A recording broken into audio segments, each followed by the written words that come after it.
Hello everyone. Today I'll inform you about someone you may or may not have heard me talk about before. Um, he was actually someone I talked about in one of my prior speeches. It was my influence speech, and if you don't remember, this person's name is Jeremy Jones. Um, in the next few minutes, I'm going to tell you about a little bit about him, his early childhood, the feats that he's accomplished so far in his life, and who he is today. To start off, I'm going to tell you a little bit about his childhood, where he grew up. He was born in January 1975 in Cape Cod, Massachusetts. His dad bought him his first snowboard at age 9, and he fell in love immediately. Snowboarded with his older brothers, who taught him a lot of what he knew, and they're actually still today very avid snowboarders.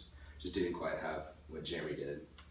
Um, he was actually one of the first people allowed to ski at the ski resorts because in the 70s, late 70s, or 80s, snowboarding was a very new thing, and he was one of the first people to be allowed to actively try to go and snowboard with the skiers, because before that they weren't allowed.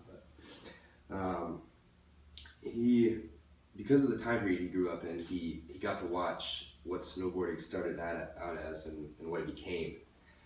When his dad got him his first snowboard, it would have been something like this. It's a little difficult to see, but it's a very basic shape. There's no edges, like hard edges. It's all wood. I mean, it's got a huge heavy base on it, and it's got a pull string on the front of it to hold it. There's no foot straps or anything. So, and Jeremy got to watch as these snowboards change and evolve. And this is something like he would be riding today. This is actually one of his snowboards, which I'll tell you more about in a moment. So this is the progression so far.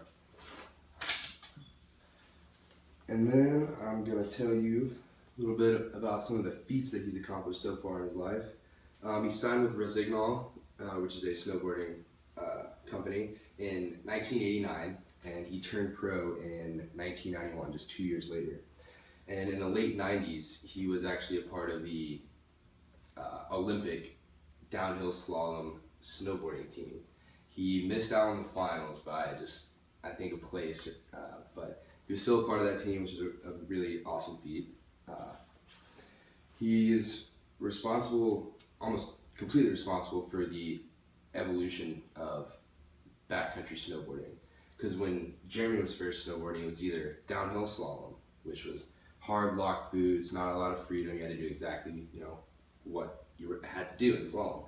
And then the other one was just freestyle, which was, tricks and grabs and spins, which he liked it, but that's not what he was into, which is more, he loved backcountry snowboarding. He loved going in the mountains and hiking.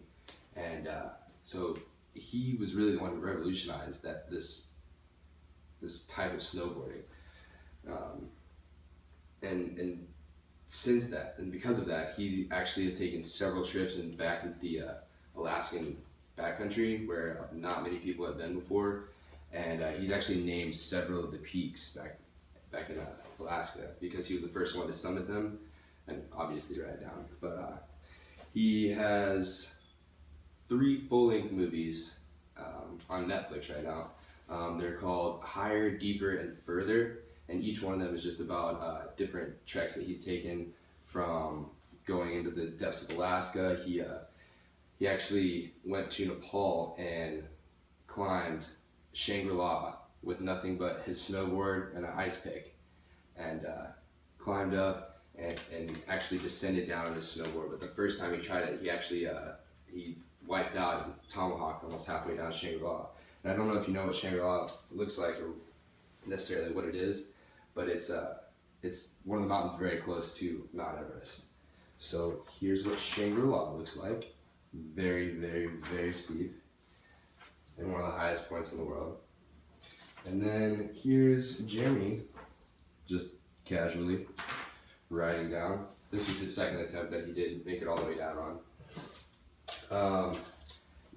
Then, in addition to his movies, he has a nonprofit organization called POW, which is a layman's term for powder, which is fresh snow, and it stands for Protect Our Winters. And they're dedicated to reversing the global warming crisis by uniting the winter sports community.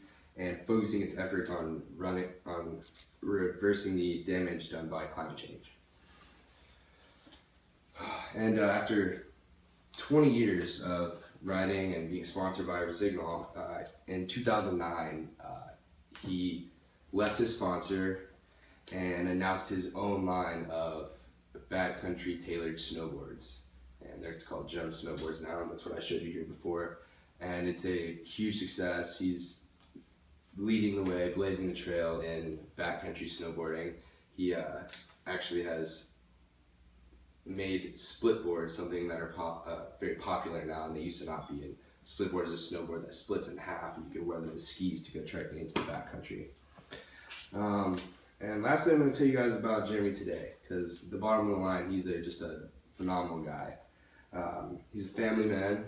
His wife Tiffany and his daughter, they all live together in Truckee, California. I believe Tiffany is a real estate agent in the Lake Tahoe area. And he's 41 years old to this day, and his movies that just came out, I think, were only 4 or 5 years ago, so you can see he's still working pretty hard. And even to this day, he's still climbing. He loves going out and riding with his family. He's a very family-oriented man. And that's all I have for you today about Jeremy Jones. Hopefully you all enjoy listening to him, and maybe it makes you want to go out and snowboard, or maybe check out some of his movies. Anyway, thanks for your time. Have a good one.